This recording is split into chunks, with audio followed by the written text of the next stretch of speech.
Pues ya estamos listos para la segunda clase de la India y hoy vamos a platicar de la época védica eh, y el amanecer de la civilización hindú, ¿no? Habíamos empezado la clase pasada y habíamos platicado que, bueno, una característica muy interesante de la India es su conexión con el pasado.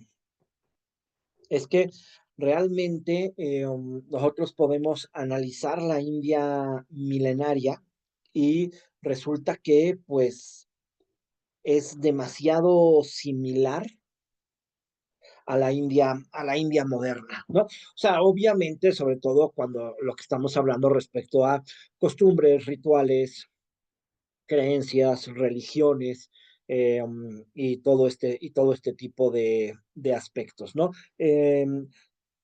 Todo lo que es la religión, el hinduismo como religión y todo lo que es la civilización antigua de la India, pues de alguna manera se repite y se vive hasta la actualidad. Entonces, es probablemente el pueblo que tiene una mayor conexión con su, con su pasado.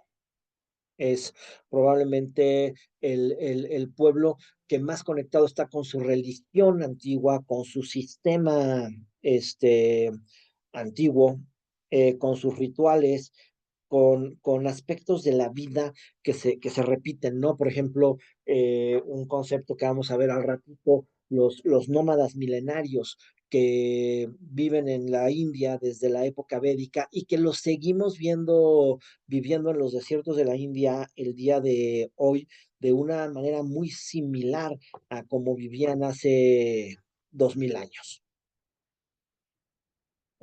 Em, hay aspectos en donde nos fuimos hasta las épocas más remotas, ¿no? Y hablamos de las primeras civilizaciones del Valle del Indo.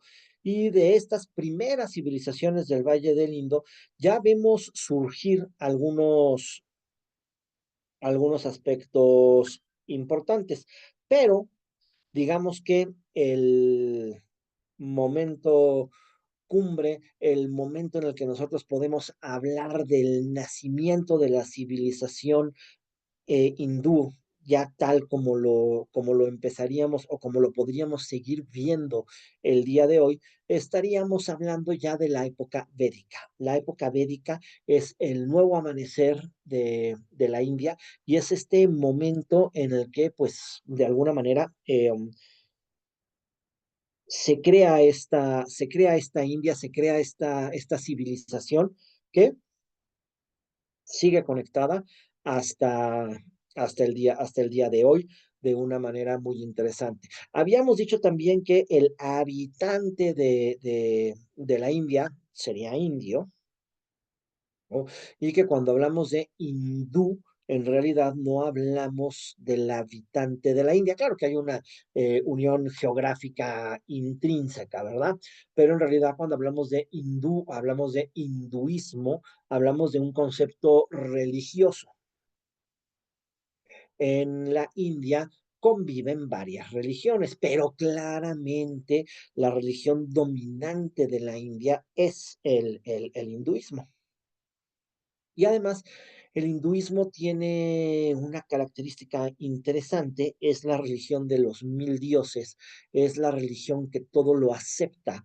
Eh, entonces, en cierta manera, eh, adopta nuevas creencias, adopta nuevas ideas y a veces estas nuevas creencias y estas nuevas ideas se funden con las creencias del hinduismo y esto lo enriquece y lo vuelve todavía más complejo, ¿sí? Entonces vamos a ver una convivencia de hinduismo, janismo, budismo, ¿no?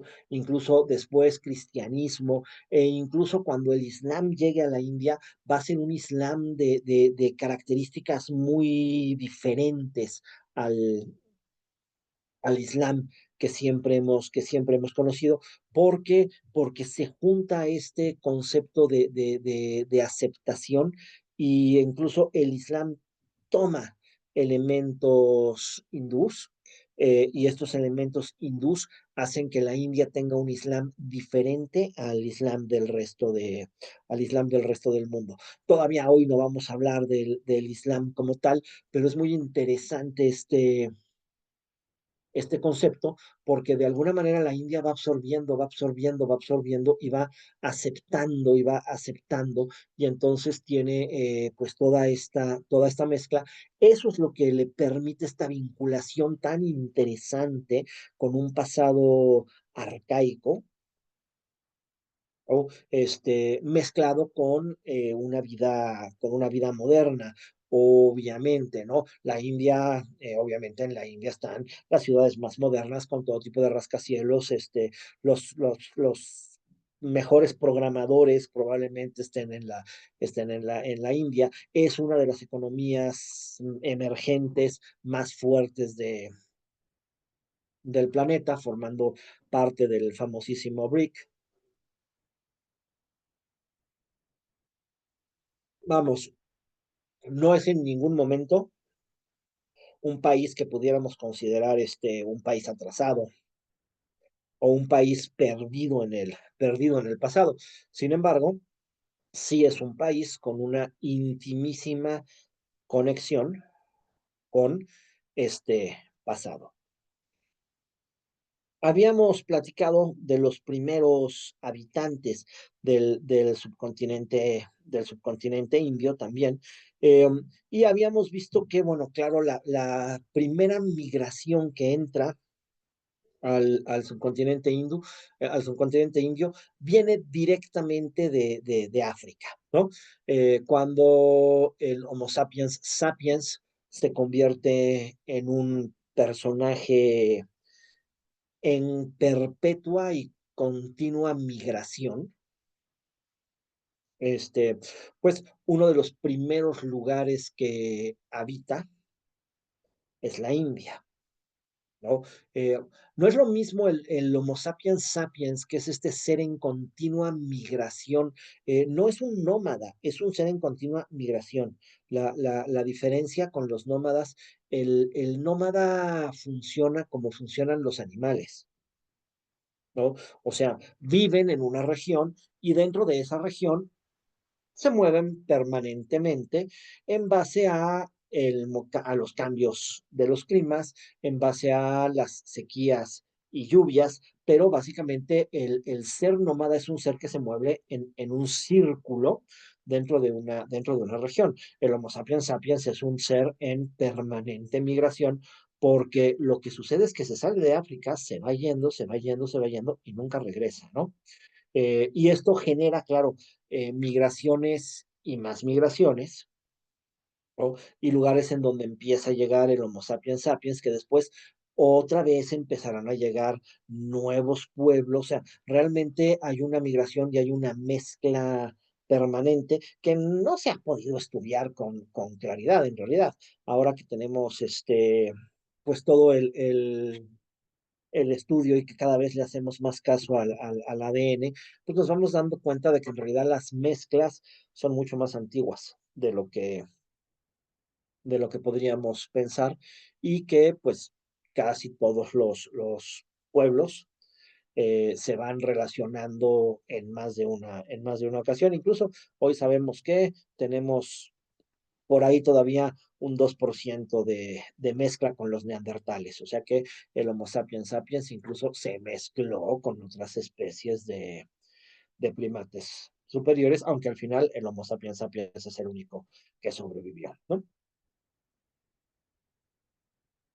Entonces decíamos, la primera migración, la primera población que entró al subcontinente indio es la que viene directamente de África. La India, el subcontinente indio, tiene una situación muy interesante, ¿no? Que son los Himalayas, que lo aíslan completamente por el norte, y en realidad lo dejan conectado únicamente por mar. Llegar a la India por tierra es bien difícil porque pues se nos atraviesa una pequeña cordillera, ¿no? Que nada más es la que tiene los picos más altos del mundo, una de las cordilleras más escarpadas del mundo, que son los Himalayas. Los Himalayas solamente tienen una zona por donde se puede cruzar a pie, que es el Paso Khyber. Este Paso Khyber que desemboca de los Himalayas entre la India y Afganistán, entre Pakistán y Afganistán, perdón, ¿no? Ahí es donde desemboca este Paso Khyber y en realidad el subcontinente indio hoy está constituido por más de un país, ¿no? Ya habíamos dicho, hablar de la India, obviamente es hablar de la India, de Pakistán, de Nepal y de una parte de Afganistán, ¿no? Eso es la zona del subcontinente separada del resto del mundo por los Himalayas y eso es la zona en la que se empezará a crear esta civilización hindú, pues con todas las características que tiene. Entonces, es poblado por más de una migración. Habíamos mencionado a los pueblos de África e incluso hoy por hoy las pruebas de ADN dicen que la mayoría del pueblo hindú está vinculado con estas raíces africanas. ¿Sí? O sea que este pueblo que generó los primeros reinos de la India, pues no desapareció, obviamente, ¿no? Ahí permaneció de alguna manera y se mezcló con la llegada de un siguiente pueblo, que es la migración más importante de la India, que es el pueblo de los arios. ¿No? Este pueblo, los indoarios, que además es el pueblo que fue poblando la mayor parte de Europa, ¿no? Y que llegó también al subcontinente hindú. Y ahí se empezó a establecer, ¿no? Entonces, este es el pueblo de los arios. Este pueblo de los arios que trae por idioma el sánscrito, que va a ser el idioma en el que empiece a nacer y a conectarse y a desarrollarse el hinduismo como religión. Entonces, es este pueblo de los arios que aparece, pues, en las regiones entre Europa y Asia, ¿no? Y que claramente de estas regiones entre Europa y Asia, pues lo vemos cómo empieza a distribuirse hacia hacia diferentes zonas, ¿no? Y una de esas zonas, por supuesto, ¿no? Es la que va a llegar hasta hasta la India. ¿No? Entonces, este es el pueblo que habitará la India y que empezará a generar el hinduismo. Es con este pueblo de los arios con quienes el hinduismo se afianza como religión y es este hinduismo el que se convierte en el amalgama que une a millones de personas a lo largo de un territorio inmenso. Aquí, entre las dificultades de la historia de la historia de la India, desde que nos hablan de los reinos más antiguos, de los reinos que convivieron con Mesopotamia y que convivieron con Egipto, este, nos hablan de una población de millones de personas. Aquí hay una incongruencia histórica complicada que se tiene que analizar.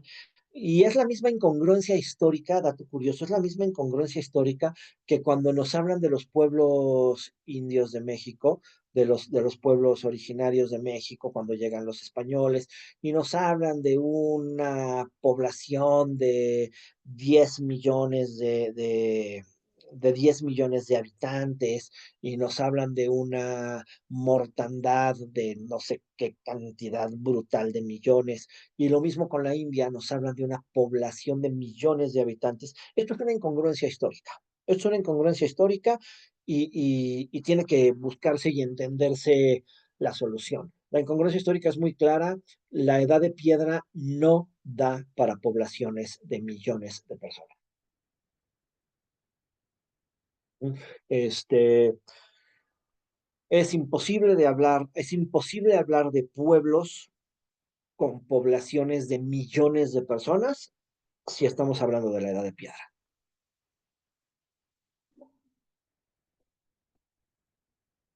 La economía de la edad de piedra nos da para sustentar poblaciones de miles de personas. Hablar de una ciudad de 8, 10, 20 mil habitantes tiene una congruencia con la edad de piedra. Hablar de ciudades de millones de habitantes tiene una inconsistencia absoluta con la edad de piedra, ¿no? La economía de la edad de piedra no da para sustentar poblaciones de millones de personas. Pero eh, si empiezan a leer y a oír y a ver historia de la India, pues nos vamos a encontrar esta incongruencia que desde los reinos de Harappa coexistentes con Mesopotamia y con Egipto, pues nos hablan de que había una población de millones de personas y eso, pues simple y sencillamente, no puede ser lógico, ¿no? Pero bueno, aquí pues empiezan a llegar estos pueblos iraníos, estos pueblos indoarios, y estos pueblos indoarios traen con ellos los principios del hinduismo. Y este hinduismo se va a convertir en ese amalgama que va a empezar a crear una cultura hindú, una cultura en la India, este, y esa cultura de la India, pues se va a convertir en este primer amalgama, en esta primera cohesión, ¿no? Lo que convierte a la India en una gran civilización muchísimo antes de ser una unidad política. La India de los valles del Indo y la India de la época védica no es bajo ninguna circunstancia una unidad política. No hay una India unificada, por supuesto. De hecho, la India nunca fue una India unificada. Si hablamos de la India como país existe después de Inglaterra. ¿No? En eso otra vez se parece un poquito la historia de la India a la historia de México, con la diferencia de que ellos tuvieron la mala suerte de que fueran los ingleses los que llegaron, por supuesto, este, pero se parece un poquito, o sea, la India no existe. La India el hinduismo existe, pero la India no existe. La civilización compartida existe, pero un país no existe, ¿no? Son múltiples reinos que en algún momento se convirtieron en imperio y los imperios más importantes de la India, alguno llegó a ocupar una parte muy importante de lo que hoy es el país como tal, pero ninguno jamás cubrió la totalidad de este país y los que existieron duraron un periodo de tiempo, duraron unos cuantos siglos y desaparecieron y la India políticamente siempre tendió a la disgregación. Incluso, aunque hablan sánscrito, eh, y usan el sánscrito como la lengua de su religión, también idiomáticamente se van partiendo en pequeños grupos, entonces nunca existe como una unidad política como tal. Hasta que sean conquistados por Inglaterra, por primera vez existirá una unidad política que es la India, que es parte del imperio inglés, y hasta que ellos se independicen de Inglaterra, entonces, al independizarse de Inglaterra, nacerán como la India. antes de independizarse de Inglaterra, no existen como la India bajo ninguna circunstancia, ¿no? Pero sí existen como una civilización muy clara que abarca un territorio muy importante, todo el subcontinente indio, ¿no? Que tiene la característica, claro, el hinduismo se expandió de una forma maravillosa por esa zona y se quedó como ahí un poquito encapsulado, porque también llegó a Indonesia, a Tailandia, a Sumatra, a Camboya, pero bueno, eso es después, muchos años después, ¿no? Este, pues desarrolló todo su estilo y toda su forma de ser, ¿no? Entonces, eso es el hinduismo y eso es lo que aparentemente viene con los arios. Aquí otra vez tenemos un poquito de mezcla y de tiempos no totalmente claros, puesto que si nosotros, haciendo el análisis de las primeras civilizaciones del Valle del Indo, ya estas primeras civilizaciones del Valle del Indo guardan semejanzas importantes con el hinduismo,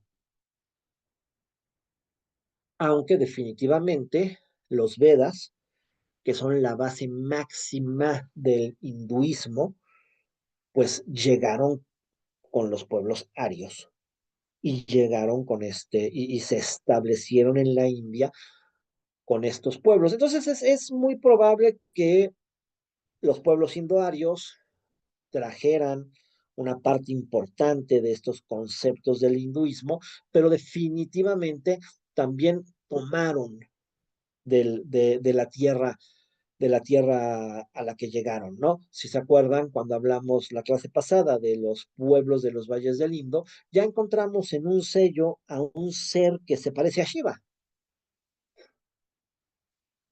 que no sabemos si es Shiva, porque no se ha podido descifrar la escritura de la escritura del Valle del Indo. Entonces no podemos tener esta seguridad, pero que iconográficamente se parece mucho al Shiva hindú, al Shiva que aparece en los Vedas. Entonces, pues es altamente probable que haya sido un proto-Shiva y que al contacto de los Vedas que trae el pueblo indoario, se haya mezclado y pues tenga elementos de ambos momentos, de ambos conceptos, ¿no? Pero de cualquier manera, pues podríamos pensar que son los pueblos indoarios los que van a crear esta cuestión y los que van a crear la mayoría de las bases de lo que podemos entender por la cultura, por la cultura hindú y por el hinduismo como religión, ¿no? Entonces, no tenemos muy claro si estos pueblos llegan tras la caída de la civilización del Valle del Indo o si más bien estos pueblos son la causa de la caída de la civilización del Valle del Indo, ¿no? Eh, Como siempre, tenemos un poquito las dos teorías. Una que dice la civilización del Valle del Indo cayó por motivos que desconocemos, donde hablamos de los típicos, de el cambio climático, de algún tipo de pandemia, de desertificación de los pisos que causaron una problemática de agricultura, ¿no? Este, Problemática de este tipo de involuciones, de este tipo de destrucciones, es que no dejan una huella arqueológica clara. Entonces, pues no hay forma de probarlos, ¿no? O otra situación muy probable es que llegaron los indoaros y los indoarios son los causantes del final de la civilización del Valle del Indo, ¿no?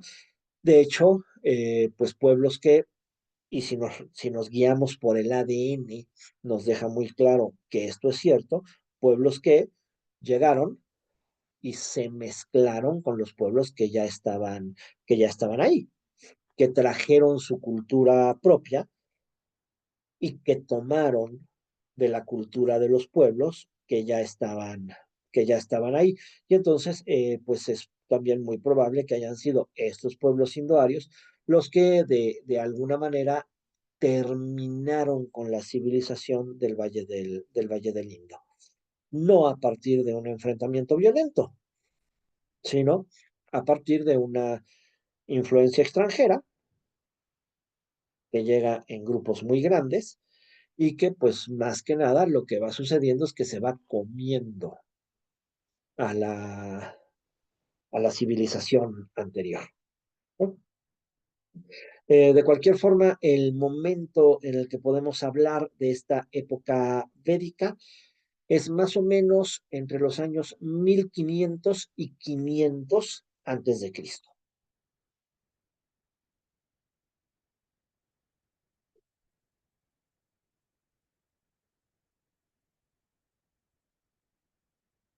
Entre mitología y religión, los Vedas nos narran la historia de este pueblo, nos narran la historia de los pueblos de los pueblos de la India, ¿no? Y aquí, pues vamos encontrando los datos curiosos, desde luego, el Rig Veda, el más antiguo de los libros védicos, pues es un libro que calculamos su antigüedad hacia el año 1500 antes de Cristo.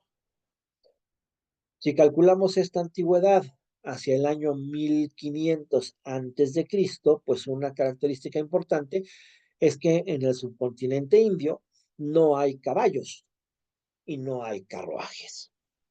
Sin embargo, el Rig Veda habla de carruajes y habla de caballos. Entonces, dado que habla de una época de algo que no existe en en la India, pues claramente esto nos da la pista de que pues este Rig Veda no nació en la India. Este Rig Veda lo traen estos pueblos desde fuera de la India y desde épocas anteriores en las que existieron estos caballos, existieron estos carruajes. Y claro, esto nos tiene que llevar hacia la región de Asia Central, hacia la región de Asia Central, que sería el punto donde el caballo fue domado. Por lo que, pues esto nos va guiando hacia las regiones de Irán. En la época de los persas, también un pueblo claramente de origen ario. Entonces, pues claramente lo que vemos es que existe esta convivencia, que existe este pueblo que viene del Asia Central y que viene bajando por las regiones iraníes, ¿no? En donde sí tuvieron caballos, ¿no? Y sigue bajando hacia las regiones del subcontinente en donde no tuvieron caballos, pero claramente estos conceptos existen ya en sus libros históricos, ¿no? Por supuesto, la primera problemática es que el Rig Veda no nos va a dar una cronología, no nos va a dar una ubicación geográfica, puesto que eran conceptos que no están claros en ese momento, ¿no?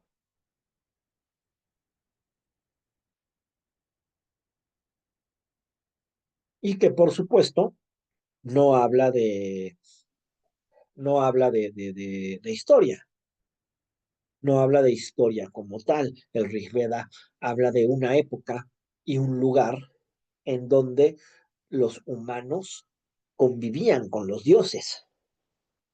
Y esto, pues, en definitiva, no es historia, ¿no? Entonces, habla de mitología.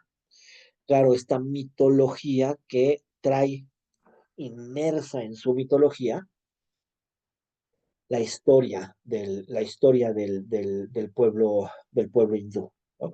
Y esto tampoco es una característica exclusiva de la India, en realidad lo hemos visto en la mayoría de los pueblos antiguos, que pues no hay una distinción entre lo mitológico y lo histórico, pero lo mitológico encierra lo histórico. Claro, el problema para que esto mitológico encierre lo histórico, pues es que hay como que rascar, como interpretar, ¿no? Pero lo vimos cuando platicamos del pueblo judío, el Antiguo Testamento, un libro religioso, claramente está mezclado con los conceptos del nacimiento del pueblo, del pueblo hebreo, ¿no? Este, y esto lo mismo sucede con Egipto, y esto lo mismo sucede con Mesopotamia, y esto pues lo mismo sucede con la India, ¿no? La diferencia interesante con la India es que nosotros leemos estos mitos, leemos sobre estos dioses y los vemos en la India actual, completamente vivos, y analizamos sus rituales y los vemos repitiéndose en las calles de la India de la India de hoy, ¿no? Pero pues esa es la característica de todos los pueblos antiguos. Entonces, estos Rigveda que nos hablan de caballos y carruajes, pues nos van dejando claro que pues estos pueblos vienen de Asia Central y convivieron con pueblos que tenían caballos y carruajes. Y esto apareció en sus libros históricos, aunque fueron escritos en un momento en el que en la India no existían estos caballos y no existían estos carruajes. Entonces, pues nos tenemos que ir buscando precisamente los orígenes hacia el desierto del Turkmenistán. Y ahí en el desierto del Turkmenistán es donde encontramos pues las huellas de estos caballos y los orígenes del sánscrito, que es la lengua en la que están inscritos todos los textos sagrados del hinduismo. Ahí están los orígenes de las lenguas indoeuropeas. Y pues lo que vemos es que de ahí es como estos pueblos van migrando hacia el sur, llegan a los Himalayas, encuentran el paso de Khyber y a través de los Himalayas entran a la región del subcontinente indio. Y este grupo es el portador de los Vedas. Y estos Vedas se modificarán claramente en la India para crear el hinduismo, ¿no? Y crearán estos conceptos religiosos. En estos Vedas, precisamente, aparece el sistema de castas. Y este sistema de castas es el que se va a ir reforzando con el tiempo en la India para de alguna manera llegar hasta nuestra modernidad. Llegar hasta nuestra modernidad, entre comillas, las castas como tal, el sistema divisorio de castas quedó prohibido en la India en 1946. Pero aunque el sistema divisorio de castas legalmente no está permitido en la India, bueno, ellos siguen arrastrando estos conceptos y las diferentes castas siguen buscando casarse entre ellos y siguen buscando pues mantener su pureza de casta, ¿no?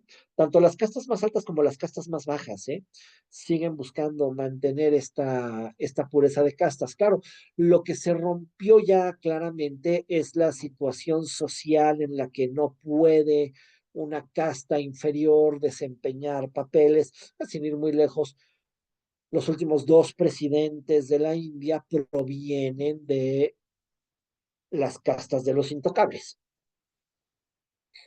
¿no? Entonces, pues sí está roto el sistema, sobre todo el sistema en el que tienen prohibida cierto crecimiento, ¿no? Pero sí existe y ellos incluso siguen manteniendo en algunas ocasiones su pureza de casta. Ya no hay un gobierno que se los exija, pero sigue habiendo una tradición que se los exige. Y este sistema de castas viene claramente de la época védica, ¿no? Ahí nacieron también los primeros mitos que para los indios son el comienzo de su historia. Y estos primeros mitos están claramente establecidos además de en los Vedas, en otros dos libros, que son el Mahabharata y el Ramayana. Y estos libros, precisamente, el Mahabharata y el Ramayana, pues nos hablan de este tiempo mítico en el que los hombres y los dioses están juntos. Y se supone que estas historias, a su vez, fueron escritas directamente de la mano del dios Ganesha. Quién es Ganesha, ¿verdad? No habíamos platicado, ¿no? Acordándonos que la India es este pueblo de los mil dioses, ¿no? Este, pero si se acuerdan, habíamos partido de una primera triada de dioses, ¿no? De una primera triada de dioses que son Shiva, el dios de la destrucción, Brahma, el dios de la creación, y Vishnu, el dios de la conservación. Y en realidad, pues nos deja muy claro, es un ciclo, ¿no? Es un ciclo de creación, conservación y destrucción. Y con este entendido, Shiva nunca es un dios maligno. La destrucción no tiene nada de maligna, puesto que la destrucción es indispensable para la continuidad. El mundo se destruye y se recrea. Entonces, Vishnu no es un dios oscuro, no es un dios maligno bajo ninguna circunstancia, ¿no? Y además nos acordábamos que cada uno de estos personajes, Brahma, Shiva y Vishnu, tienen a su vez su fuerza femenina, puesto que en la India eh, lo masculino y lo femenino es muy claro en todo el concepto de la creación. ¿Eh? La creación proviene de la sexualidad y eso los hindúes lo tienen muy claro. Es una religión que en ningún momento desprecia la sexualidad, ni la ve como algo malo, ni la ve como nada negativo, como si en Occidente probablemente tenemos esa mala costumbre, ¿no? Occidente al menos, si no ve la sexualidad como algo negativo, sí lo ve claramente como algo no religioso, no perteneciente al alma, ¿no? Para Occidente, la sexualidad pertenece al cuerpo. Y para Oriente no, para el hinduismo la sexualidad pertenece al alma.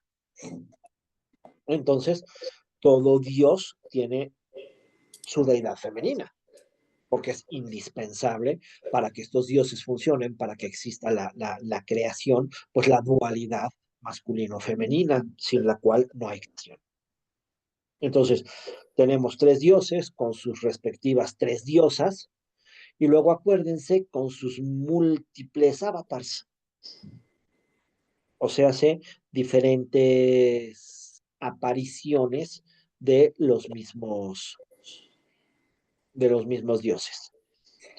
Entonces, ¿quién es Ganesha? Ganesha es el hijo de Parvati. Parvati es la esposa de Shiva, que también es Kali. Esa es la otra parte complicada que nos crea esta religión de los mil dioses. En muchas ocasiones no son dioses diferentes, son el mismo dios que tiene diferentes interpretaciones y diferentes nombres. Entonces, Kali no tiene dos esposas, no tiene a Parvati, perdón, Shiva no tiene dos esposas, no tiene a Parvati y a Kali. Shiva tiene una esposa. En este caso se llama Parvati y en otros casos podrá ser mencionada también como Kali. Pero básicamente es la misma, es la esposa de Shiva. Resulta que Parvati está embarazada, Shiva se va de viaje y cuando Shiva está fuera, nace Ganesha. Eh, Después de que nace Ganesha, Parvati decide ir a darse un baño y le pide a su hijo que no permita que nadie la moleste, ¿no? Obviamente los dioses no nacen bebés indefensos, ¿verdad? Los dioses nacen dioses. Entonces, sí, por eso claramente Ganesha, Parvati le puede encargar a su recién nacido hijo Ganesha que pues se vaya a echar un baño y que por favor no permita que nadie la moleste. Cuando Parvati se está bañando, llega Shiva. Shiva se encuentra con este dios, pues al que no conoce, desde luego, ¿no? Ganesha tampoco conoce a Shiva, desde luego, ¿verdad? Y entonces, pues Ganesha se enfrenta a Shiva y le dice que no puede pasar. Y entonces Shiva enfurece y le corta la cabeza a Ganesha. Cuando llega Parvati y se da cuenta de esta tragedia, pues se enfurece y le dice a Shiva que es un imbécil y que al que acaba de decapitar, pues es nada más ni nada menos que su hijo. Y claro, le exige una solución a esta situación, a esta problemática, ¿verdad? Y entonces Shiva sale a buscar qué hacer y lo primero que se encuentra es un elefante. Y entonces le corta la cabeza al elefante y se la pone a su hijo. Por eso, el dios Ganesha es un niño con cabeza de elefante. ¿Sí? Esto no es lo normal en los dioses, no es lo normal en los dioses hindúes. Los dioses hindúes tienen aspecto mucho más humano. No es como los dioses egipcios, en donde todos los dioses egipcios sí tienen sus cabezas de animal, ¿no? En la India no, en la India los dioses tienen el aspecto humano y Ganesha particularmente es este niño con cabeza de elefante, precisamente por esta mitología. Su propio padre lo había decapitado y luego pues sale a buscar solución al problema y pues le encuentra un elefante, le corta la cabeza al elefante y le pone a su hijo la cabeza del elefante.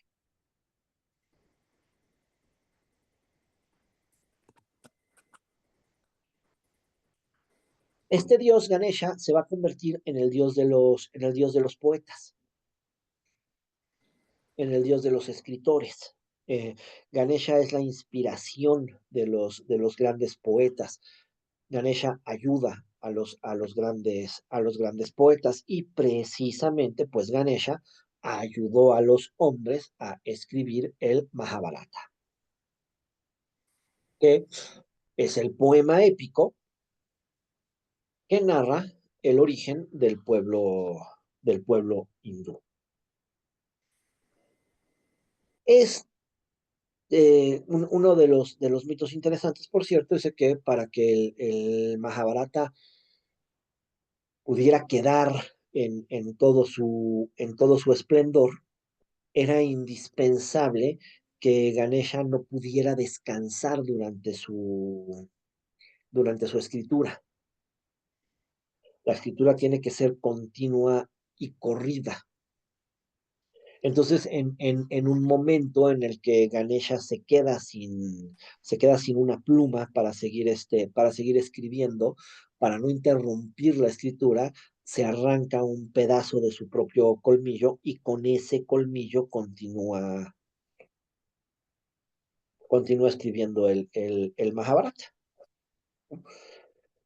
Y el Mahabharata narra una guerra entre los Pandavas y los Kauravas.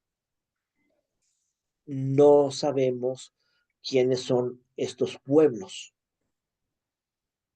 Eh, Probablemente una interpretación puede ser que sean los antiguos pueblos del del Valle del Indo, ¿no? Y los nuevos pobladores que están llegando, que están apareciendo, que son los indoarios.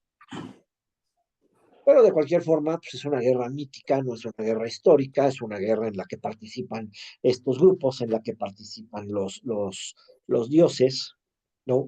Finalmente, los Pandavas y los Kauravas terminarán uniéndose en esta guerra. Y de estos pueblos será de donde aparezca el pueblo hindú. Entonces, pues podríamos suponer que habla pues precisamente del encuentro entre indoarios, nuevos pobladores y pobladores del antiguo Valle del Indo, ¿no? Y de este encuentro entre estos dos pueblos, o que hable de dos clanes, o pues no sabemos bien a bien de qué habla, puesto que desde el momento en el que intervienen los dioses y pasan todos estos aspectos sobrenaturales, pues no es un libro histórico, ¿verdad? Pero este libro nos dice de esta guerra entre los Pandavas y los Kauravas que terminaron por unificarse y abandonar su guerra, nació nació el pueblo hindú. Y cuando estos abandonaron su guerra, fueron favorecidos por los dioses. Los hombres se hicieron amigos de los dioses y convivieron juntos. Por eso el dios Ganesha les escribe el Mahabharata para que puedan recordar su historia.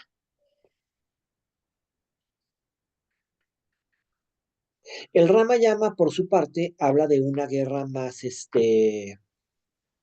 mitológica todavía, habla de una guerra más divina todavía, habla de un demonio de Lanka, hoy Sri Lanka, que se dedica a atormentar a la gente hasta que el dios Rama, y ya nos apareció otro dios. Pero Rama no es otro dios, Rama es Vishnu, son el mismo. ¿Sí? Entonces, hasta que el dios Rama, o sea, Vishnu, se enfrenta a este demonio Lanka para derrotarlo. Dato interesante, Lanka era un humano noble, era un humano bueno, era un humano entregado a los dioses, era un humano que continuamente les rezaba y platicaba y les ofrendaba a los dioses. Y entonces, viendo esta devoción tan fuerte del humano, los dioses deciden premiarlo. Y como premio le regalan la inmortalidad. Y resulta ser que cuando este hombre se vuelve inmortal, se empieza a volver malo. Y por eso se convierte en un demonio, ¿no? Lo que deja claro que el ciclo de muerte y vida es indispensable para el funcionamiento del ser humano. Por eso requiere al creador y requiere al destructor, ¿no? Entonces Vishnu, que curiosamente es la conservación, pues es el dios que tiene que venir a enfrentar esta anomalía, este ser inmortal, que obviamente, pues al volverse inmortal, se volvió malo. ¿no? Este ser inmortal, este demonio, pues se convierte en la oscuridad, mientras que Rama obviamente se convierte en la luz. Finalmente será la luz de Rama la que derrote a la oscuridad de Lanka y pues para la mitología hindú, este es el acontecimiento que marca el inicio de la llamada Era Dorada. ¿Cuál es la Era Dorada? Pues probablemente la civilización védica, o el inicio de la civilización védica es esta primera era dorada del pueblo hindú. En realidad, en la historia de la India, vamos a encontrar muchas eras doradas, no nada más una, vamos a encontrar muchas eras doradas, ¿no? Y es lo mismo, es esta situación cíclica permanente.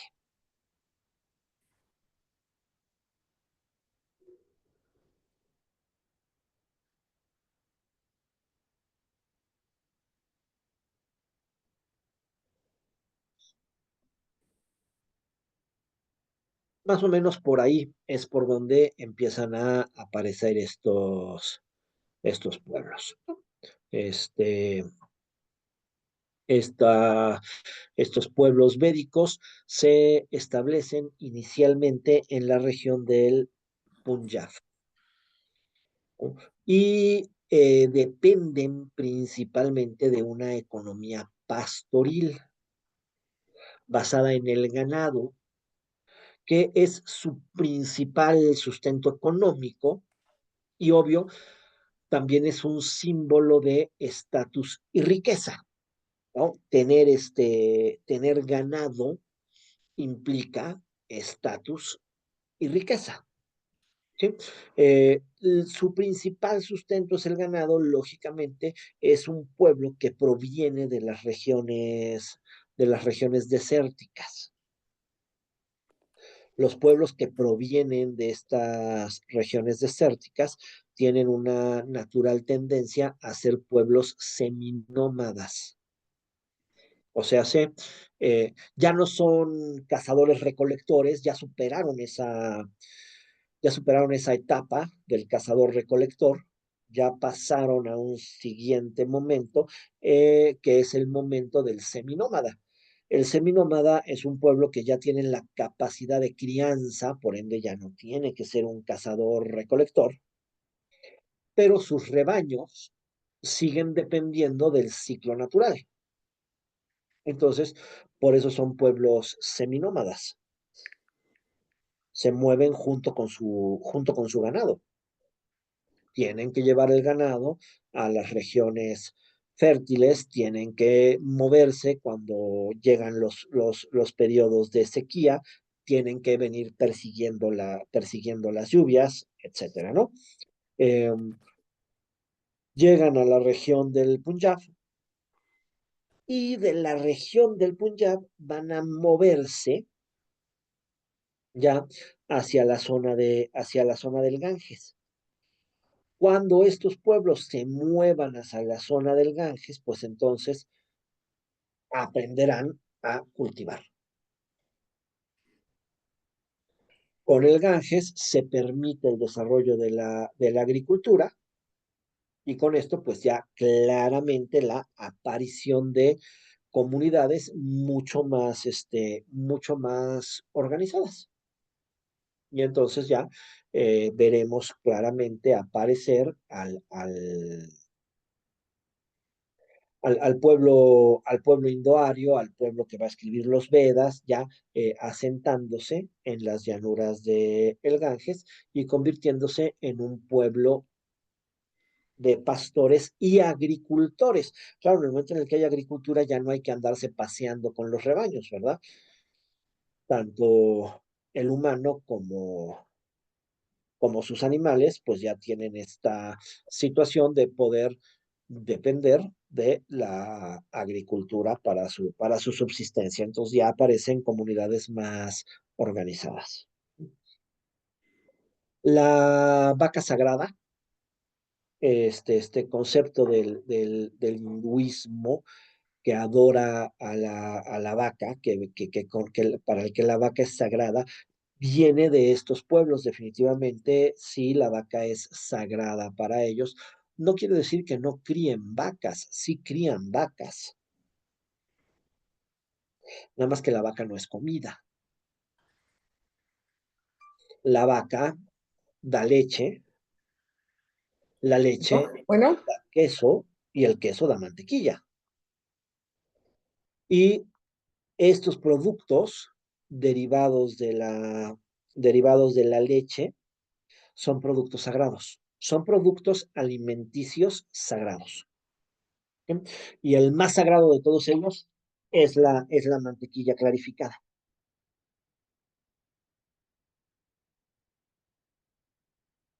Y entonces la mantequilla se usa en rituales especiales, no, no es un alimento común, ¿no? Sino es un alimento de ritual, es un alimento mágico. Entonces no, no se comen a la vaca, pero sí crían a la vaca y sí utilizan la leche y sí hacen quesos y sí hacen mantequillas a partir de la vaca, nada más no se la comen.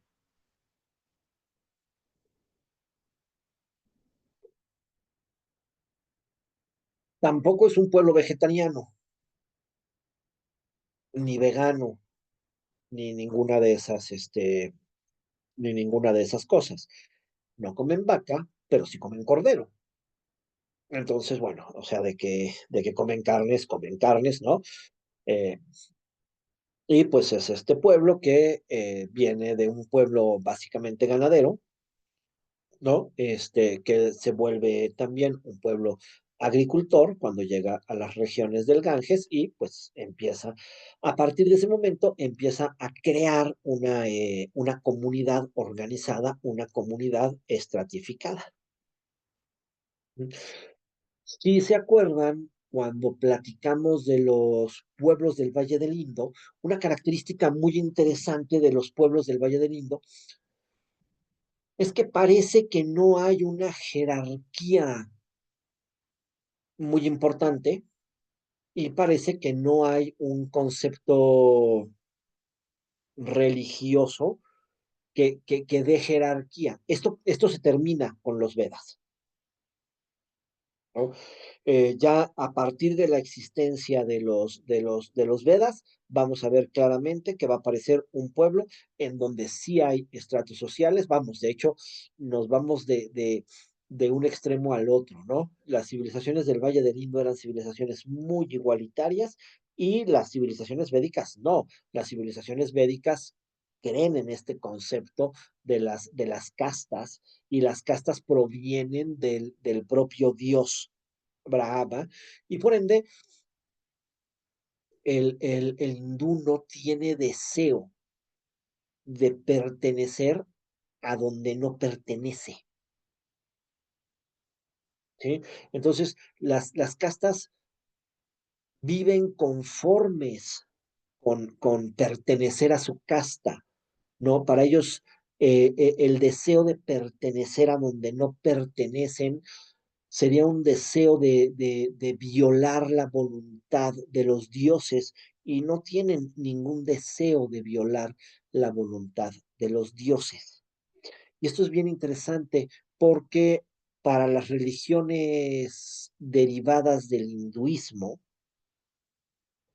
el deseo es el origen de la desgracia humana. Sí, o sea, querer ser, querer tener, querer poseer es el origen de la desgracia humana.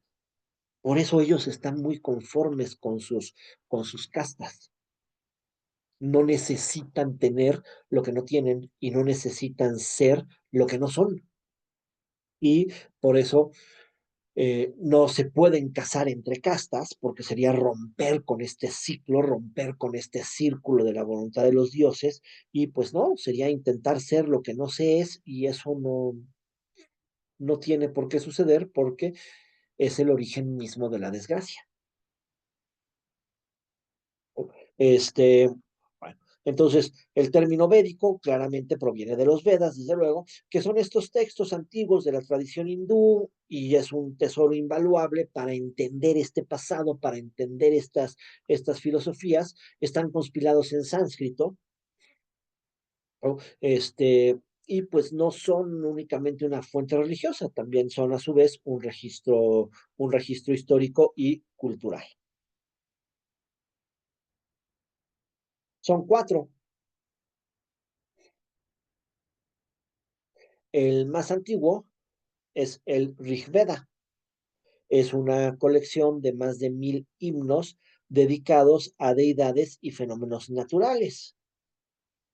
Aquí van a aparecernos otros dioses nuevos, después de Brahma, Vishnu y Shiva, nos van a aparecer otros dioses que son las divinidades de los fenómenos naturales, como es Indra, el dios de la guerra, Anji, el dios de Agni, perdón, el dios de el fuego, ¿no? Que pues serán los mismos que van creando el panteón hindú y todas estas divinidades, ¿no? Es el texto más antiguo y el texto fundamental de todo el hinduismo, el Rig Veda.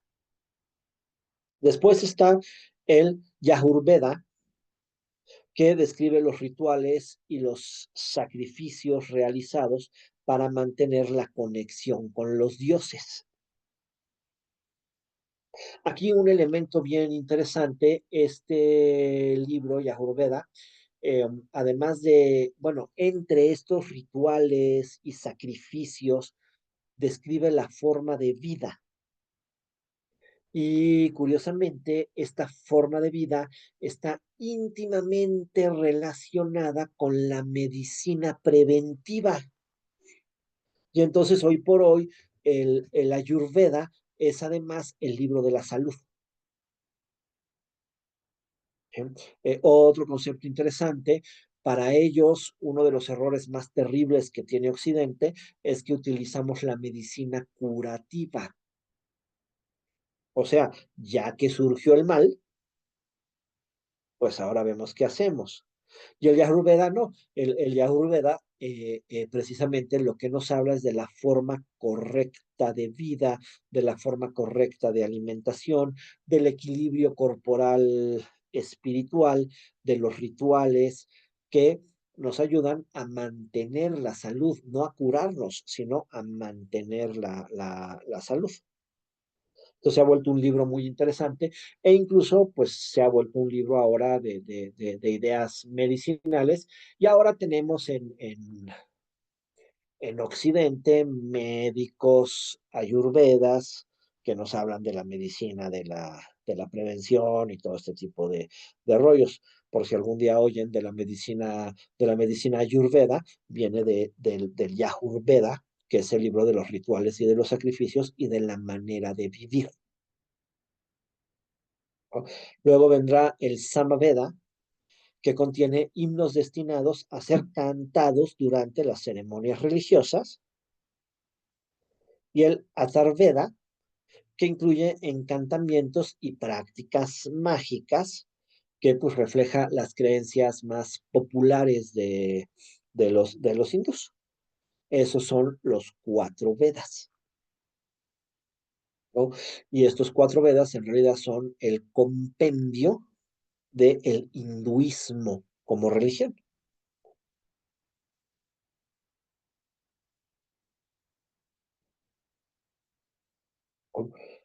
Eh, no nacieron escritos, no se escribieron en un momento tan antiguo. Durante una buena temporada, estos libros se transmitieron oralmente de generación en generación, conservando la pureza de su conocimiento a través de la recitación precisa. Seguramente ahí tuvieron alguna modificación en el camino, es altamente probable, pero también entendamos que por eso están escritos en cánticos y poesías. La forma para que la tradición oral funcione y no se pierda se basa en este concepto del cántico y la poesía. El cántico y la poesía se memoriza de una forma más fácil, el cerebro la memoriza de una forma más sencilla, y entonces lo vamos pasando de generación en generación. Se le pone tanto poesía como música, son cantos. Y curioso porque cada vez nos damos cuenta de una manera más interesante que la música es memoria, ¿no? Entonces, no estaban tan locos estos personajes que transmitían a partir de cánticos sus creencias. Luego ya poco a poco estos cánticos se fueron escribiendo en idioma sánscrito y ya se quedaron como libros reales, ¿no? Ujú. Ya dijimos, marca el surgimiento ahora sí de una sociedad profundamente estratificada.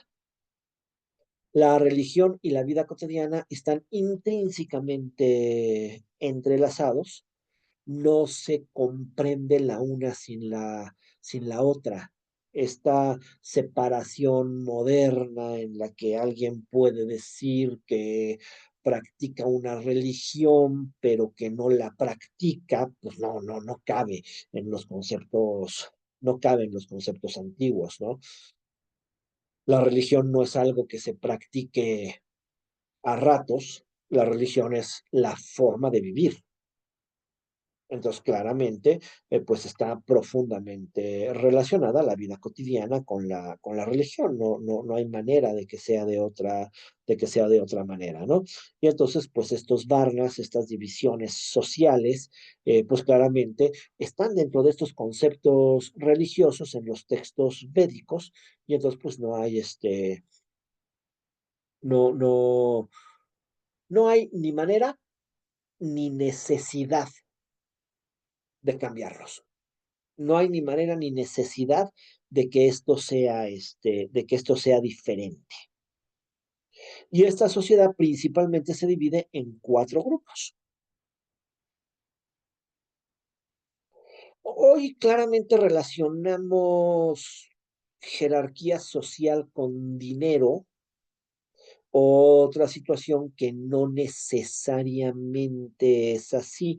Por ejemplo, los brahmanis, los sacerdotes, no necesariamente son hombres ricos, ¿no? De hecho, el hinduismo es una religión que habla mucho de desapego, y el brahmi no tiene que ser rico, es el más importante dentro de este sistema de castas, es el personaje al que todos los demás deben de respetar y le van a rendir una especie de culto. No quiere decir que sea el hombre más rico, simplemente es el hombre más importante del pueblo.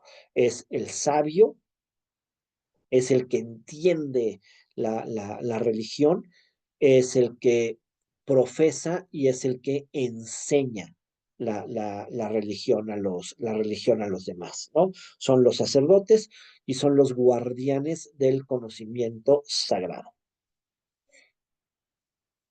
Detrás de los brahmanes están los kashritias, los kashtirias, perdón, guerreros y gobernantes. ¿Sí? Eh, Estos personajes, guerreros y gobernantes, son los encargados de proteger y administrar. Aquí, claro, entre los gobernantes van a estar en esta casta de los kashritas, van a estar los rajas. Y los rajas sí viven con lujo, ¿no?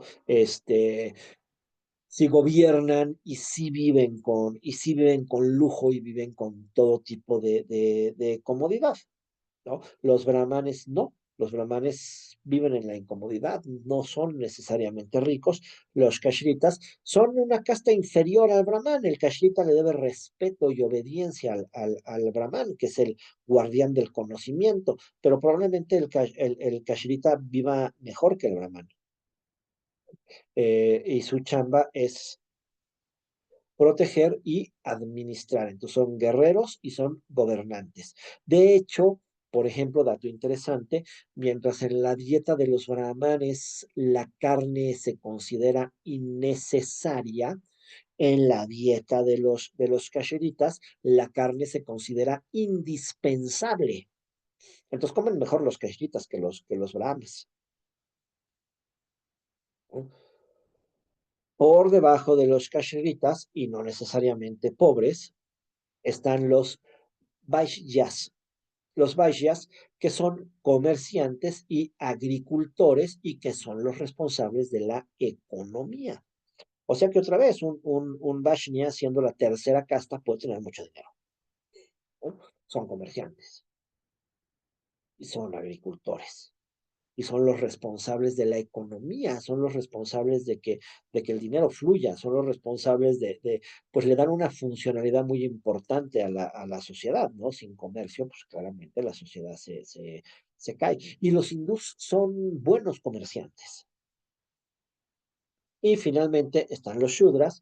Estos sí, además de ser la casta más baja, pues también pueden ser la casta más pobre, puesto que son los trabajadores, son los sirvientes, son los encargados de las tareas manuales. Este, después, por debajo de los shudras, aparecerá la casta de los intocables, que pues sí es lo peor de lo peor en todos los aspectos, ¿no? Ellos son los encargados de la inmundicia, de la basura, son los que peor viven, por supuesto, y pues es la casta de los intocables. Luego, cuando el sistema de castas se fue complicando y de repente aparecieron en la India más de 100 castas y cosas súper locas y súper complicadas, pero realmente el concepto védico de las castas son estas cuatro castas y están muy claramente fundamentadas en las funciones, ¿no? Brahmanes, que son los guardianes del conocimiento sagrado; Kshatriyas, que son los gobernantes, son los guerreros, son los encargados de la protección y la administración; Vaishyas, que son los comerciantes agricultores; y Shudras, que son los sirvientes,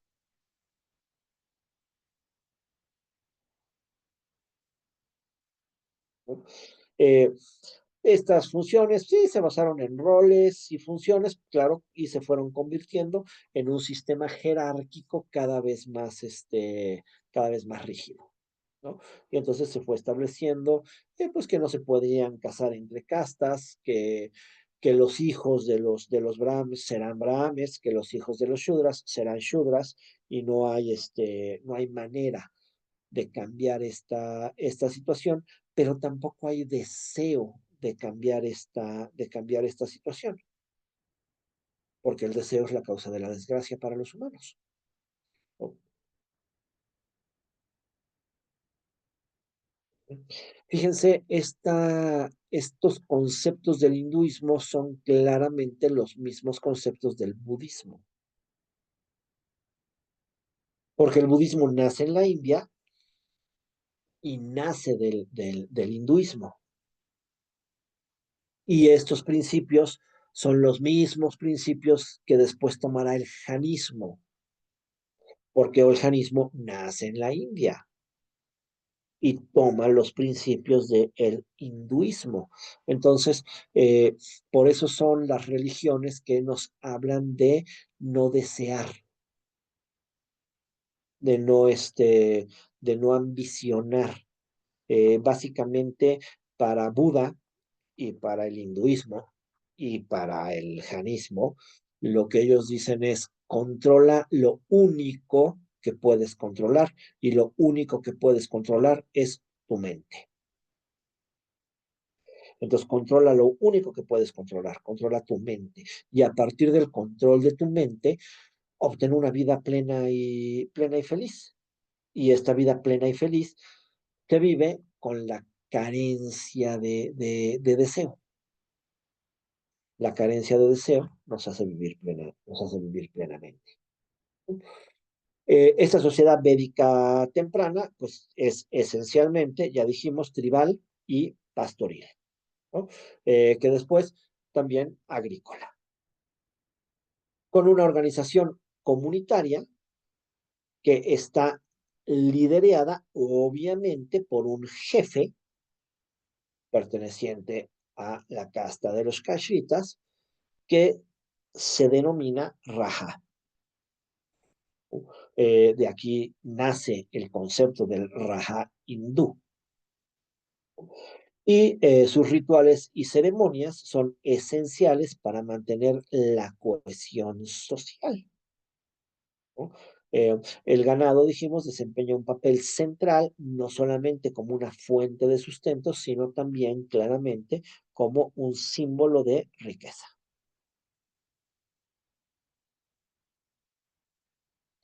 Después de los tres dioses principales, ¿no? Aparecen los dioses de las fuerzas naturales, los dioses de las fuerzas cósmicas. Estos dioses de las fuerzas cósmicas son Indra, que es el dios del trueno y de la guerra, y es el dios más venerado en el Rig Veda, ¿no? Este, eh, es curioso, casi en todas las civilizaciones, el dios del trueno está a su vez relacionado con la guerra, ¿no? Entonces, Indra, dios del trueno y de la guerra, el dios más venerado para el Rig Veda. Después vendrá Agni, que es el dios del fuego, y además es el mediador entre los dioses y los humanos a través de los sacrificios que se dedican a Agni. Agni desempeñará este papel importantísimo de conectar a los humanos con los dioses, ¿sí? Y finalmente vendrá Soma, y Soma es una deidad muy peculiar porque el Soma es una bebida alcohólica, ¿no?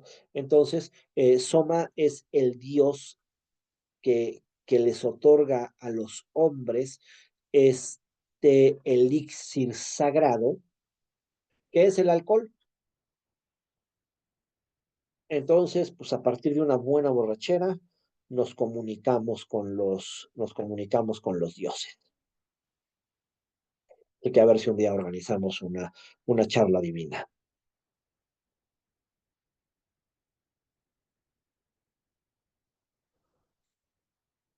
¿no?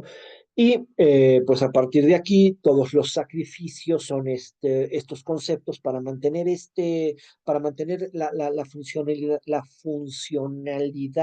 de de este mundo, ¿no? De este mundo y para crear la cohesión de de toda la sociedad.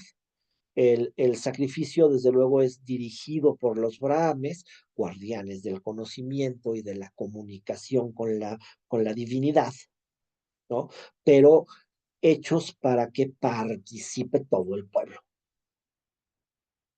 Entonces, tenemos el sacrificio de el fuego o yajna, que es el núcleo de las prácticas religiosas, ¿no? En donde se invoca la gracia de los dioses a partir del el fuego para asegurar buenas cosechas y para mantener el equilibrio cósmico que los hindús lo conocen como Sta.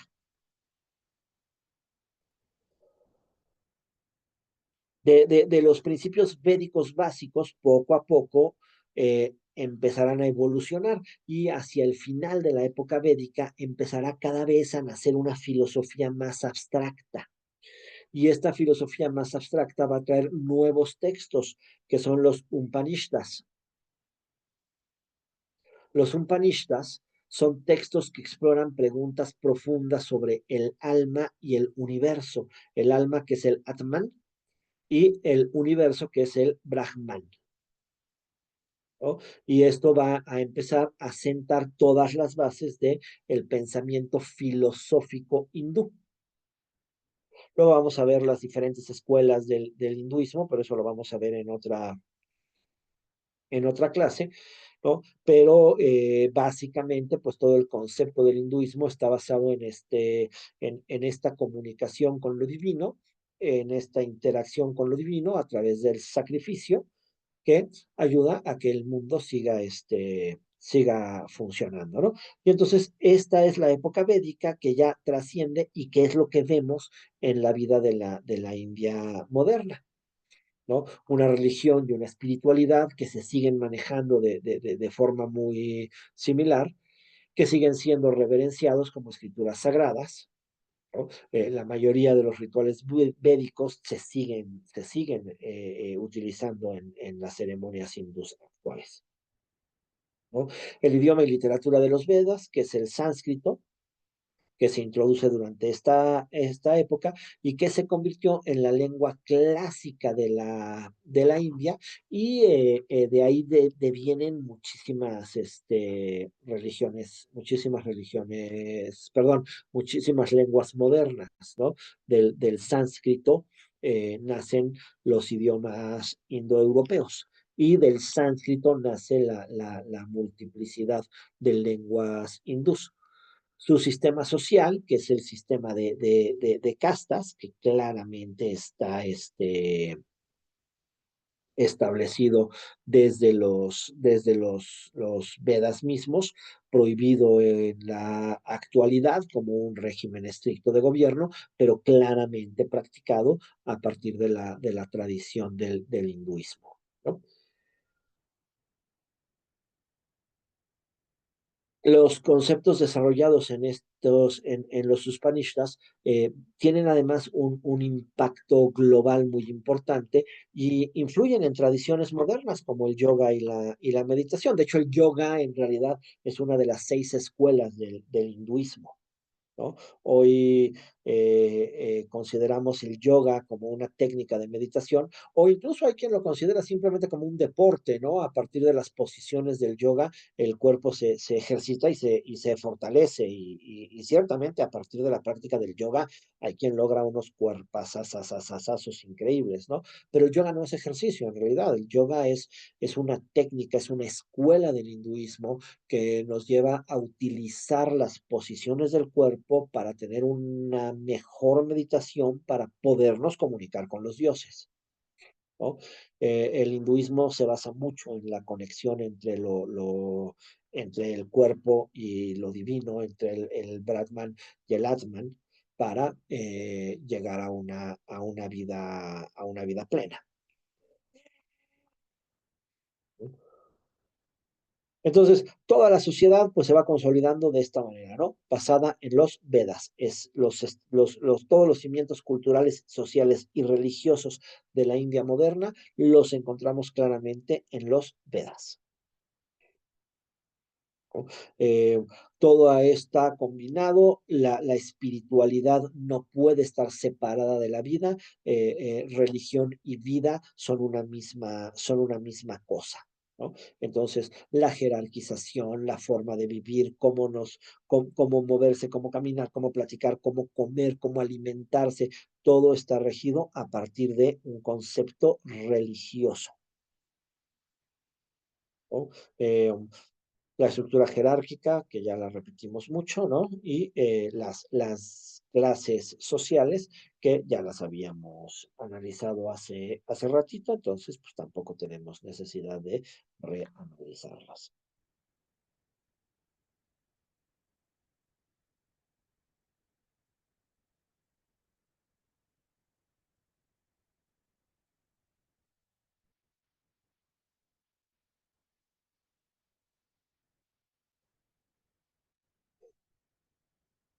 ¿No? Y lo que habíamos dicho, el sistema no era tan rígido, pero poco a poco, conforme lo va tomando la sociedad hindú y se va estableciendo en la vida permanente, pues aparecen estas castas rígidas e inamovibles, ¿no? La vida familiar dentro de la sociedad hindú básicamente es una vida patriarcal. O sea, regida por el hombre, regida por el patriarca, el hombre de familia es el jefe de familia, desde luego, ¿no? Los ancianos particularmente son las figuras de autoridad, puesto que se considera que son poseedores del conocimiento, y las mujeres pues quedan en un rol más limitado por las normas sociales. Sin embargo, algo muy importante es que el hinduismo no separa a la mujer del pensamiento filosófico. ¿Sí? Los sacerdotes, los brahmanas, son hombres, pero las mujeres pueden ser filósofas. ¿Sí? Entonces, que la mujer hindú hable de la religión, que la mujer hindú estudie los conceptos religiosos, no está bajo ninguna circunstancia mal vista. ¿No? Las mujeres gozaban de un estatus que podía ser relativamente elevado, sobre todo cuando hablamos de las mujeres que practicaban la filosofía y el conocimiento. ¿No? Podían recitar textos védicos, podían filosofar, podían participar de la escritura, no de los Vedas, sino de los textos filosóficos, y destacan muchas mujeres filósofas importantes, dos de las más notorias, no necesariamente las únicas, dos de las más notorias, Gargi y Maitreyi. ¿No? Que incluso aparecen en los textos védicos. Los textos védicos hablan de las mujeres filósofas.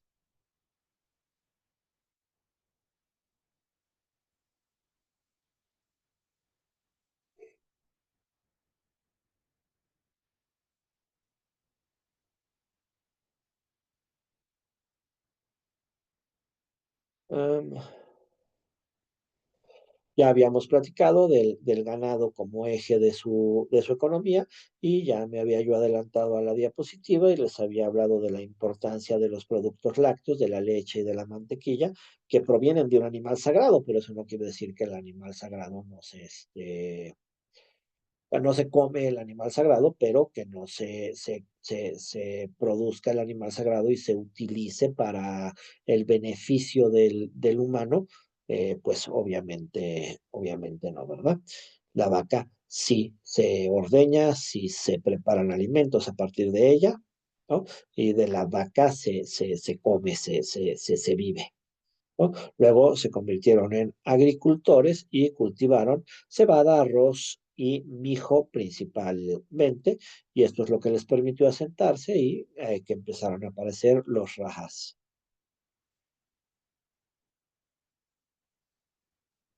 Eh, es un pueblo con una actividad comercial muy, muy importante, ¿no? Se desarrolla a partir del trueque principalmente, con productos como ganado, granos, herramientas que se intercambian dentro de las comunidades o entre las comunidades.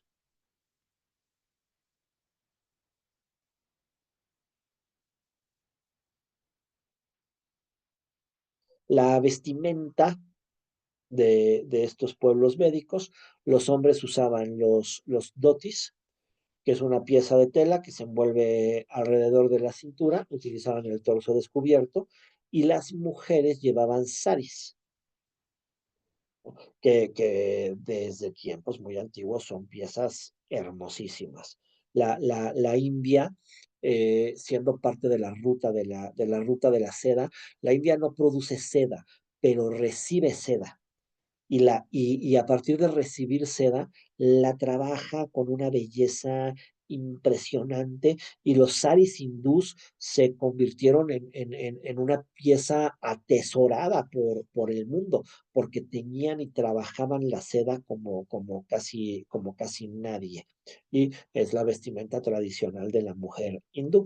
Tanto hombres como mujeres adornaban su cuerpo y se adornaban a partir de joyería hechas principalmente con metales, conchas, piedras, lo que pues claramente nos habla de un pueblo que siempre tuvo un concepto estético importante. La dieta ya había dicho yo que no era necesariamente vegetariana ni vegana, obviamente, ¿no? Consumían carnes, cordero, consumían lácteos, consumían frutas y consumían el soma.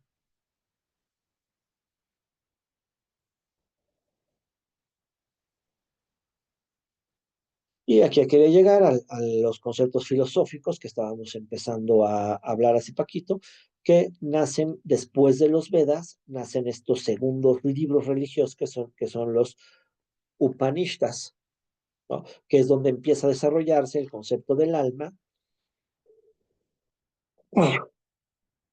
y el concepto del alma Atman y el concepto del Brahman. El Atman es el alma individual y el Brahman es el alma universal, ¿no? El concepto final del hinduismo es precisamente lograr que el Atman se una con el Brahman.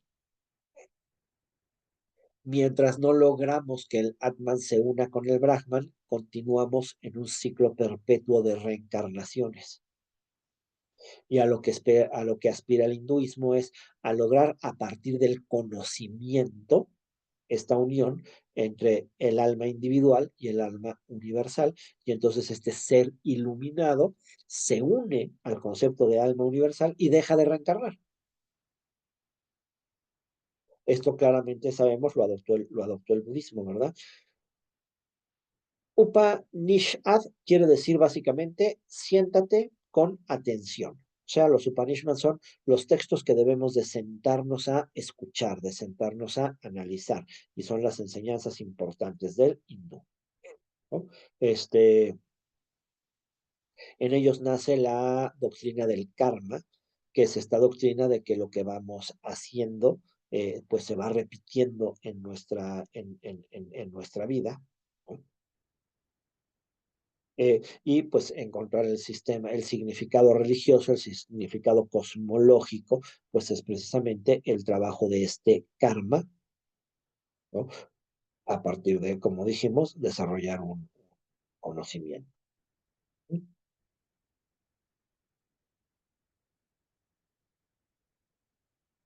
Varnas y rituales. Y aquí, la mujer, ¿no?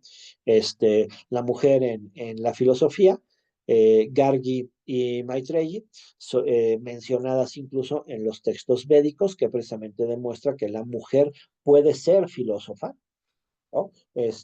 Y puede escribir los Upanishads y que puede expresar la religión y ayudar al conocimiento, ¿no? Este,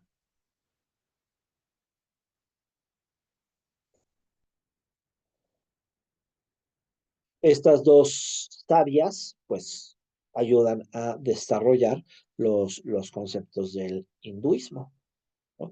Gargi es conocida como una de las primeras filósofas de la India, es una figura muy importante en los Upanishads, incluso dijimos mencionadas desde los textos védicos. Ella es hija de un sabio, entonces pertenece a la casta de los brahmes, ¿no? Y como una mujer que pertenece a la casta de los brahmes, puede desarrollar su intelecto.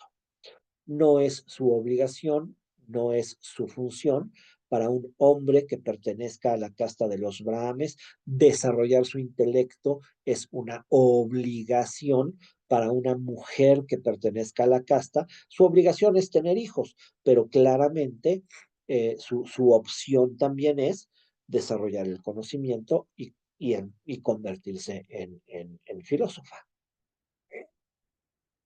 Matrey es la otra mujer filósofa conocida en los textos védicos, ¿no?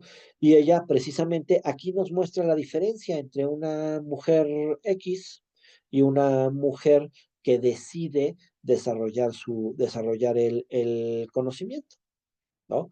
Eh, es una de las dos esposas de un sabio, ¿no? Yajnavalkya, ¿sí? Pues mientras una de sus esposas representa los valores tradicionales, su otra esposa, Maitreyi, es conocida por su inclinación hacia el conocimiento espiritual y hacia el conocimiento filosófico. Aquí lo que maneja la leyenda para hablar de estas diferencias en donde pueden participar las mujeres no es que una haya hecho mal, no es que otra haya hecho bien, simplemente es la diferencia. entre la mujer que, pues, simplemente cumple con sus obligaciones de mujer y la mujer que opta por desarrollar el conocimiento y la filosofía. Cuando el sabio decide retirarse a la vida ascética es cuando abandonan prácticamente todos los placeres y sentidos mundanos para dedicarse exclusivamente a la meditación y al desarrollo del alma, pues divide su riqueza material entre sus dos mujeres. Y precisamente Mattreggi es la que plantea la pregunta y dice, ¿de qué me sirve toda esta riqueza si no me concederá la inmortalidad? Entonces, es la mujer que se desinteresa de los bienes materiales y que precisamente quiere enfocarse, al igual que el sabio, en la búsqueda del conocimiento espiritual. Y entonces, a partir de ahí ya se usará la conversación con su mujer para explicar los conocimientos los conceptos del alma, los conceptos del Brahman. El diálogo se utilizará para, en los Upanishads, hablar de esta exploración entre lo individual y lo universal y todo lo demás. Pero lo interesante es que muestra que la mujer puede ser partícipe de la vida de filosofía y conocimiento.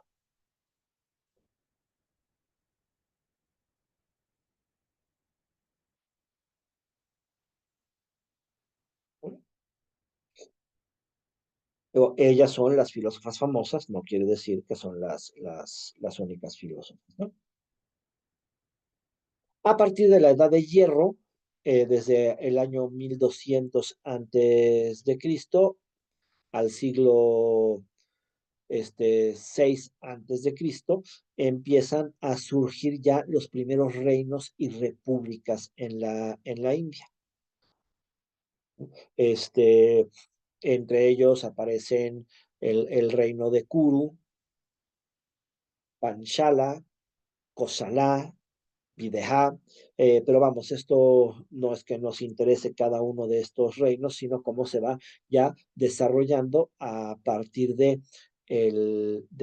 establecimiento en el río y del establecimiento de la agricultura, pues esta sociedad más claramente estratificada que va a ir creciendo de tribus a los primeros pequeños reinos y repúblicas, que después evolucionarán en imperios. ¿No? El primer reino, la primera sociedad a nivel estatal que podemos detectar en la época védica es el reino de Kuru. Ya son de la edad de hierro. Ahora sí, cuando hablamos de la edad de hierro, ya podemos hablar de poblaciones muchísimo más grandes. Cuando hablamos de la edad de piedra, ya dijimos, es inviable que hayan existido civilizaciones de millones de personas en la edad de piedra. En la edad de hierro ya podríamos hablar de pueblos mucho más grandes y ya podríamos hablar de, ahora sí, una sociedad que incluya a varios millones de individuos. ¿No? Entre el 1200 y el año 800 aparece este primer reino de Kuru, ¿no? Que es el primer reino de los Vedas.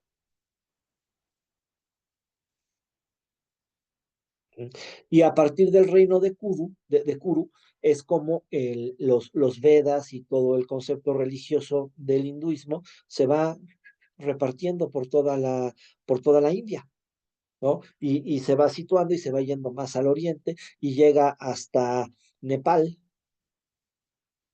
este, y lo que habíamos dicho, que entonces este es el conocimiento que crea una cultura, aunque no exista nunca una entidad política.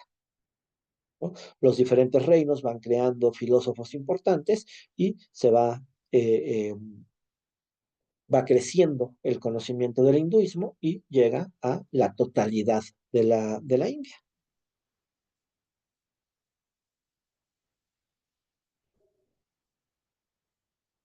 ¿No? Aquí también va a empezar a aparecer el budismo y va a empezar a aparecer el janismo. ¿no? Hacia el año 500 antes de Cristo empezarán a aparecer estas ideas. Básicamente ambas devienen del hinduismo, ¿no? Rápidamente el budismo, pues sabemos, viene de Siddhartha Gautama, que no es Buda, es el Buda. O sea, Buda significa iluminado. Entonces, Siddhartha Gautama es el Buda, es el iluminado, ¿no? Y precisamente se basa mucho en el hinduismo. El hinduismo también habla de la obediencia a estos conceptos de los dioses, de vivir en la casta que corresponde, y precisamente eso es lo que ve Siddhartha Gautama. Siddhartha Gautama ve que aunque sea un príncipe rico y poderoso, va a envejecer, se va a enfermar y se va a morir. Y entonces dice, pues no tiene sentido la vida, porque no importa lo que tengas, no importa dónde estás, vas a sufrir.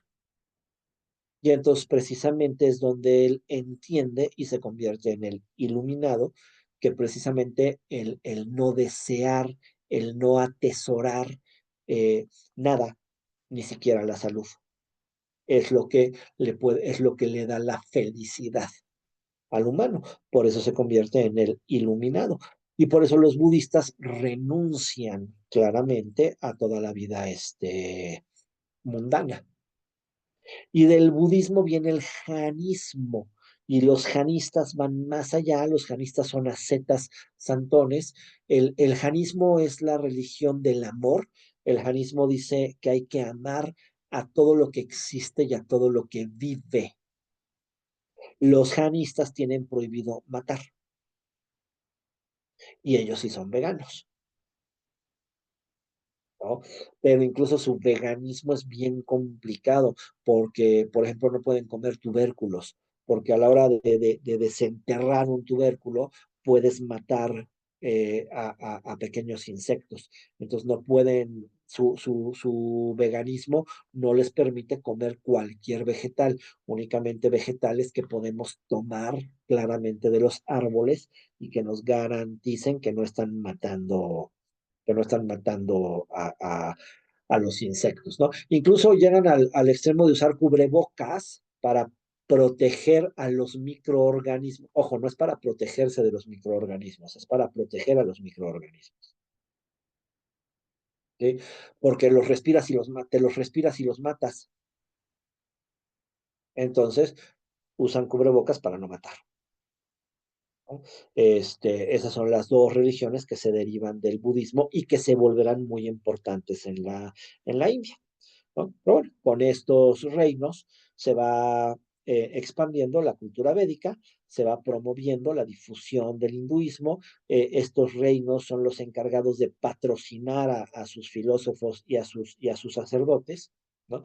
Y por eso el hinduismo crece a tal manera que llega a ocupar la totalidad de la India. Y los otros personajes interesantes que habíamos dicho son los nómadas milenarios, ¿no? Este, Además de los reinos del hinduismo, otra situación interesantísima son estos personajes, los nómadas milenarios, que han existido más o menos desde hace 2000 años en la India y que se dedican a recorrer la India de extremo a extremo, ¿no? Y que tienen oficios también milenarios. Entre estos nómadas están las bailarinas, las calfelias, que son las bailarinas que bailan sobre vidrio y que no se lastiman, y que además bailan con candelabros de fuego sobre la cabeza. Es un baile ritual muy interesante. Nacen como calvelias y toda su vida son entrenadas en el baile, porque de otra manera no lo podrían hacer. O sea que la hija de una calvelia es necesariamente una calvelia. Y además no viven en una zona, recorren la India, se dedican continuamente, son nómadas y se dedican a eso, a ir bailando en los rituales de ciudad en ciudad, de lugar en lugar, y de eso viven. Los otros nómadas muy interesantes son los encantadores de serpientes. Y de hecho, son pareja. Las calvelias se casan con los encantadores de serpientes. Los hijos de los encantadores de serpientes serán encantadores de serpientes y las hijas de las calvelias serán calvelias. Y así, tanto el nomadismo como la tradición milenaria se va transmitiendo de padres a hijos. Y entre los nómadas de la India están los circenses, los domadores de animales, los bailarines ambulantes, los encantadores de serpientes. Y curioso, los gitanos provienen de los nómadas de la India. Lo que pasa es que ellos se salieron de la India y fueron pasando por toda Europa, ¿no? Pero los gitanos provienen precisamente de los nómadas de la India, ¿no? Todos ellos con costumbres circenses también, ¿verdad? Y pues eso es todo por hoy. Y ahí les dejé otra vez una bibliografía, ¿no? Y además, con códigos QR. Entonces, ahí desde los códigos QR pueden ingresar a páginas y a artículos que, pues, si quieren, les pueden servir para profundizar un poco más.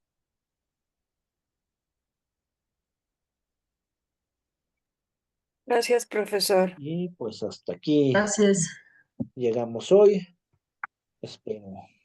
Muchas gracias, profesor. Muchas gracias. Saludos a todos Gracias. y a Gracias a todas. todos.